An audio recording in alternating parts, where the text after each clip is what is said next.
যেটা শুনেছি যে বিপ্লবের মাধ্যমে আপনার বিপ্লব কিসের বিপ্লব? এটা বিপ্লব নাকি? আপনি শ্রমিক মেহনতি মানুষের কোনো ভাগ্যের পরিবর্তন হয়নি, তাদের ভাগ্যের পরিবর্তনের কথা বলা হয়নি। মুখে বিপ্লব বলে আপনি বিপ্লব একটা সংজ্ঞা আছে ভাই, সংগঠিত হয়েছিল। আর শেখ হাসিনা যে বলতো যে তার পতনের পেছনে ডিপ স্টেটের সম্পৃক্ততা আছে, আসিফ মাহমুদের কথাই তাহলে কি সেটা প্রমাণিত? হ্যাঁ, শেখ হাসিনা সত্য বলেছিলেন। আপনার গত সপ্তাহে দিল্লি থেকে মার্কিন এক ভাড়াটে খুনি, আমি নামটা ভুলে গেলাম, তাকে অ্যারেস্ট করা হয়েছে এবং 6 ইকুলোনীয় নাগরিককে অ্যারেস্ট করা হয়েছে। এই 7 জন মিজোরাম থেকে মিয়ানমারের বিচ্ছিন্নতাবাদী যে গোষ্ঠী বা বিদ্রোহী গোষ্ঠী, তাদের হাতে ড্রোন সহ কয়েকশো ড্রোন সহ যুদ্ধ সরঞ্জাম দিচ্ছিল, সেটি তারা প্রমাণ পেয়েছে। এবং সেটিকে কেন্দ্র করে কিন্তু শেখ হাসিনার ওই কথাটা আবারও ভারতের বিভিন্ন গণমাধ্যমে বেশ ফলকভাবে প্রচার হয়েছে, যে শেখ হাসিনা বলেছিলেন যে এখানে সাদা চামড়া একজন মানুষ এসে তাকে বিভিন্ন ধরনের শর্ত দিয়েছিল, সেগুলো মানতে হবে, নইলে এখানে চট্টগ্রাম এবং মিয়ানমারের একটি অংশ মিলে পূর্ব তিমুরের মতন একটি খ্রিস্টান রাষ্ট্র তৈরি করা হবে। আমরা দেখলাম পূর্ব তিমুরের রাষ্ট্রপতিকে নিয়ে আসা হলো। পৃথিবীতে এত শান্তিপ্রিয় মানুষ থাকতে পূর্ব তিমুরের প্রেসিডেন্ট কেন ডক্টর ইউনূস আমন্ত্রণ করে নিয়ে আসলেন? আপনারা বোঝেন না এগুলো থেকে সমীকরণগুলো মেলাতে পারেন না।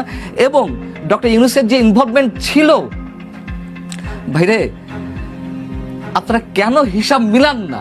তিনি ওইখান থেকে আসার আগে ফোনে তিনি বললেন, বা এখানে এসে সম্ভবত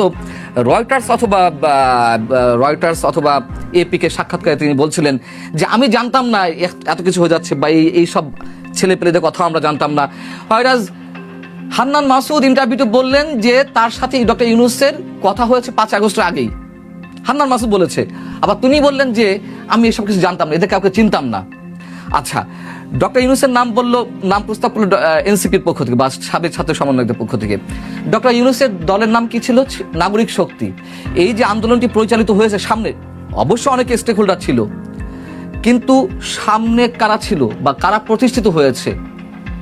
এই সাবেক ছাত্র সমন্বয়কদের মধ্যে উল্লেখযোগ্য সংখ্যক ছিল ছাত্র শক্তি করত, নাগরিক শক্তি। নুরুল কবির ভাই সেটি প্রশ্ন করেছিলেন, আচ্ছা নাগরিক শক্তি আর ছাত্র শক্তির মধ্যে কোনো কাকতলীয় কোনো বিষয় নাম মিলে যাওয়ার নাকি? এই আপনি এগুলো মিলান।